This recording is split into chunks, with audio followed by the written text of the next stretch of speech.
बिस्मिल्लाहिर्रहमानिर्रहीम। Dear student first year class, अस्सलाम वालेकुम। फर्स्ट ईयर क्लास, आज हमारा नेक्स्ट टॉपिक है और टॉपिक बिल्कुल शॉर्ट सा है और टॉपिक का नाम है जी classification of protein. Paper point of view से ये टॉपिक जो है बतौर एमसीक्यूज और शॉर्ट क्वेश्चन ज्यादा अहम है।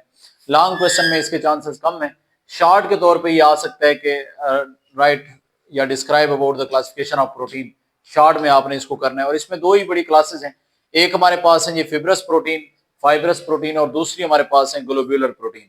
तो आज हम लोग इन दोनों प्रोटीन्स को देखेंगे कि फाइब्रस प्रोटीन किस तरह की होती है और ग्लोब्यूलर प्रोटीन जो है वो किस तरह की होती है। बिल्कुल आसान है, इसमें से जो जो एमसीक्यूज बनेंगे वो मैं आपके साथ शेयर कर दूंगा। बाकी ओवरऑल ये जो आज का टॉपिक है ये बतौर शॉर्ट आना है पेपर में और ये अहम तरीन शॉर्ट क्वेश्चन है जी स्टूडेंट। तो सबसे पहले हम बात करते हैं फिब्रस प्रोटीन की। फाइब्रस प्रोटीन जो है, अगर हम इनकी शेप की बात करें तो नाम से जाहिर है फाइब्रस प्रोटीन जो है ये हमेशा मौजूद होंगी इन द फॉर्म ऑफ फिब्रल्स, यानी ये फाइबर्स की फॉर्म में या फिर धागों की फॉर्म में आपको इस तरह से ये प्रोटीन जो है वो नजर आएंगे। उसके बाद आते हैं कि फाइब्रस प्रोटीन जो है प्रोटीन के कौन से स्ट्रक्चर्स में ये आपको नजर आती है, यानी इनमें कौन सा प्रोटीन का स्ट्रक्चर होगा। तो स्ट्रक्चर के हवाले से आपने याद रखना है कि फाइब्रस प्रोटीन जो है ये प्राइमरी स्ट्रक्चर में भी हो सकती हैं, यानी ये लीनियर चेन की फॉर्म में हो सकती है इनमें, या फिर ये सेकेंडरी स्ट्रक्चर भी शो करती हैं। और सेकेंडरी स्ट्रक्चर आप सबको पता है, मैंने कल वाले लेक्चर में बताया हुआ है कि या तो अल्फा हेलिक्स की फॉर्म में होगा या फिर बीटा प्लेटेड शीट की फॉर्म में होगा। उसके बाद स्टूडेंट हम लोग इनके अगर रोल की बात करें कि फाइब्रस प्रोटीन का क्या रोल है, तो याद रखिएगा ये स्ट्रक्चरल प्रोटीन्स होती हैं, यानी ये आपके सेल की साख्तें बनाने के अंदर ये इन्वॉल्व होती हैं। स्ट्रक्चरल प्रोटीन हम इनको कहते हैं। उसके बाद अगर हम इनकी क्रिस्टलाइजेशन की बात करें, क्या इनके क्रिस्टल बनते हैं या नहीं बनते, तो याद रखिएगा इनमें no crystalline formation because they are elastic. ये लचकदार होती हैं, इनमें आपको क्रिस्टल बनते हुए नजर नहीं आएंगे।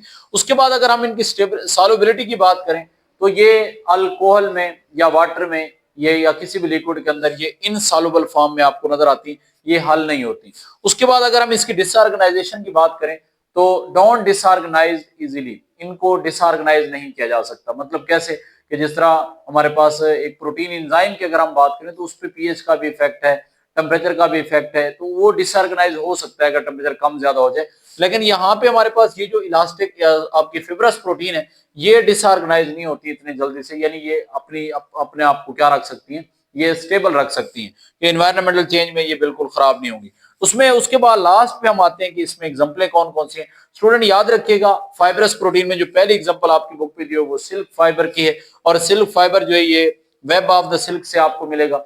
और सिल्क जो है ये कौन बनाता है जी, ये सिल्क वर्म होते हैं, या फिर आपने स्पाइडर वगैरह का जाल जो है वो देखा होगा, तो वो दरअसल सिल्क फाइबर पर मुश्तमिल होता है। उसके बाद हम बात करते हैं कि और कौन कौन सी प्रोटीन जो है वो फिब्रस प्रोटीन में आती है, जैसे कि हमारी एक्टिन प्रोटीन है, और एक्टिन प्रोटीन के हवाले से मैं आपको कल बता चुका हूँ, ये मसल की कंट्रक्शन में इन्वॉल्व होती है। उसके बाद हमारे पास कुछ फिब्रन प्रोटीन्स हैं। फिब्रन प्रोटीन जो है ये ब्लड को क्लॉट करने के लिए या खून को जमाने में इस्तेमाल होती है ब्लड बॉडी के अंदर। उसके बाद कुछ कोलेजन प्रोटीन्स हैं, ये आपके कनेक्टिव टिश्यूज का ये पार्ट होती हैं। और उसके बाद ये केराटिन प्रोटीन जो है ये दरअसल मौजूद होती है आपके हेयर्स के अंदर, आपके नेल्स के अंदर, और जो बीक्स होते हैं हमारे बर्ड्स उनकी चोंचों के अंदर आपको जो है चोंच के अंदर ये आपको नजर आते हैं। तो ये स्टूडेंट यहाँ पे हमने सारा देखा किसके वाले से, फाइब्रस प्रोटीन। अब सवाल ये है कि इसमें से एमसीक्यूज क्या बन सकते हैं। एमसीक्यूज ये बन सकते हैं कि हमारे पास वो कौन सी प्रोटीन है which have the primary and secondary structure of protein. तो आपने इन दोनों में से अगर सिलेक्ट करना हो तो आप किस पे टिक करेंगे, फाइब्रस प्रोटीन। या फिर सवाल यूं बन सकता है कि हमारे नेल्स और हेयर में पाई जाने वाली प्रोटीन का नाम बताएं, तो आप लोग बताएंगे वो फिब्रस प्रोटीन है। या फिर ये पूछा जा सकता है कि एक्टिन प्रोटीन जो है वो दरअसल किस क्लास से बिलोंग करती है, तो आप बताएंगे फाइब्रस प्रोटीन से बिलोंग करती है।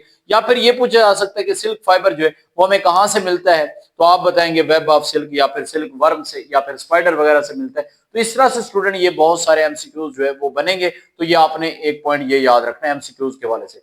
उसके बाद हम बात करते हैं ग्लोब्यूलर प्रोटीन की, कि ग्लोब्यूलर प्रोटीन नाम से जाहिर है, कल मैंने आपको बताया था कि हमारे पास जो टर्शरी स्ट्रक्चर था प्रोटीन का उसमें मैंने वर्ड ग्लोब्यूलर का यूज किया था कि उनकी शेप जो है वो गोल होती है।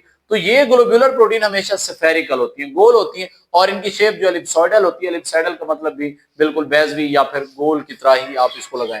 उसके बाद ग्लोब्यूलर प्रोटीन के कौन से स्ट्रक्चर शो करती है, याद रखिएगा ग्लोब्यूलर प्रोटीन का या तो स्ट्रक्चर जो है वो टर्शरी होगा या फिर कौन सा स्ट्रक्चर होगा वो क्वाटरनरी होगा।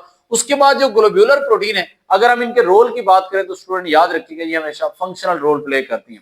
यानी हमारी जो फाइब्रस प्रोटीन थी वो साख्तें बनाने में इन्वॉल्व थी, और जो ग्लोब्यूलर प्रोटीन है ये फेल परफॉर्म करती है, यानी काम जो है करने में इन्वॉल्व है, यानी ये फंक्शनल प्रोटीन होती है।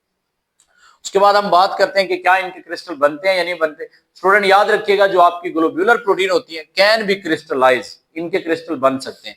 उसके बाद आते हैं हम इनकी सॉल्युबिलिटी की बात करते हैं। तो स्टूडेंट याद रखिएगा जो ग्लोब्यूलर प्रोटीन है ये सॉल्युबल होती हैं, किस किस चीज में सॉल्युबल होती हैं, साल्ट के अंदर, एसिड के अंदर, या फिर बेसिस सॉल्यूशन के अंदर, या फिर हमारे पास जो अल्कोहल वगैरह है उस सॉल्यूशन के अंदर आपको ये इक्वल सॉल्यूशन में या आपको हल होती हुई या फिर डिसॉल्व होती हुई आपको नजर आएंगी। यानी ये इनकी सॉल्युबिलिटी यहाँ पर मौजूद है, साल्ट के अंदर, एसिड के अंदर, बेस के अंदर और अल्कोहल के अंदर। उसके बाद हम बात करते हैं इनकी डिसऑर्गेनाइजेशन पे। स्टूडेंट याद रखिएगा आपकी जो ग्लोब्यूलर प्रोटीन है ये इन्वायरमेंटल चेंज के मुताबिक डिसऑर्गेनाइज हो जाती है, यानी टेम्परेचर का इन पे इफेक्ट हो सकता है, पीएच का इफेक्ट हो सकता है, या इनकी कंसंट्रेशन वगैरह, या फिर किसी और इन्वायरमेंटल फैक्टर का इनकी शेप पे जो है वो इफेक्ट आपको होता हुआ नजर आएगा। अगर वो इन्वायरमेंटल फैक्टर इनके मुताबिक सूटेबल नहीं है तो ये डिसऑर्गेनाइज हो जाएंगे, इनकी प्रॉपर स्ट्रक्चर जो है वो टूट जाएगा, ये डीनेचर हो जाएंगे। जैसा कि आपने पढ़ा एंजाइम जो है वो डीनेचर हो जाते हैं जब टेम्परेचर ऑप्टिमम से एक्सीड करे। तो एंजाइम क्योंकि ग्लोब्यूलर प्रोटीन है इस वजह से इन्वायरमेंटल फैक्टर का इन पे जो है असर होगा और इनकी जो शेप है वो डिसऑर्गेनाइज हो जाएगी। अच्छा जी, उसके बाद ग्लोब्यूलर प्रोटीन में कौन कौन सी प्रोटीन आती है ये हमने एग्जांपल के तौर पे देखना है। याद रखिएगा इसमें एंजाइम आते हैं, एंजाइम हमारे पास फंक्शनल प्रोटीन है क्योंकि ये किसी भी केमिकल रिएक्शन को स्पीड अप करते हैं, हम इनको बायोकैटालिस्ट के तौर पे जानते हैं। उसके बाद मैंने कल भी एंटीबॉडीज के हवाले से भी एक लेक्चर में पीछे बात की है, these are the defensive protein. और एंटीबॉडी याद रखिएगा ये हमेशा किसके अगेंस्ट काम करते हैं, अगेंस्ट द एंटीजन। उसके बाद आते हैं हम लोग कुछ आपकी प्रोटीन ऐसी हैं जिन जैसा कि हार्मोन्स है, ये भी कौन सी प्रोटीन आती हैं, ये भी ग्लोब्यूलर प्रोटीन होती हैं। और हार्मोन जो है ये सेक्रेट होते हैं फ्रॉम द ग्लैंड्स और वर्क करते हैं हमेशा किस पे, टारगेट सेल पे या टारगेट टिश्यूज पे। उसके बाद लास्ट एक एग्जांपल दी हीमोग्लोबिन की, और हीमोग्लोबिन जो है ये भी एक फंक्शनल प्रोटीन है और ये ग्लोब्यूलर प्रोटीन होती है। इसका भी स्ट्रक्चर मैंने आपको कल बताया था कि टर्शियरी और क्वाटरनरी होते हैं, वो किस तरह से होता है इस बात पे मैं आपको पहले बता चुका हूँ। तो हीमोग्लोबिन भी ऑक्सीजन की ट्रांसपोर्ट करने वाली प्रोटीन है। तो स्टूडेंट आज के लिए इतना ही काफी है, और आपने ये पॉइंट दोनों तीनों जो आपको यहाँ पे बताया है फिब्रस और ग्लोब्यूलर के बारे में, specially MCQs point of view से वो आपने अच्छे से करना है, और ये short question paper point of view से बहुत अहम है। शॉर्ट और एमसीक्यूज इस एरिया में से आपके बन सकते हैं। तो आज के लिए इतना ही काफी है। अल्लाह हाफिज।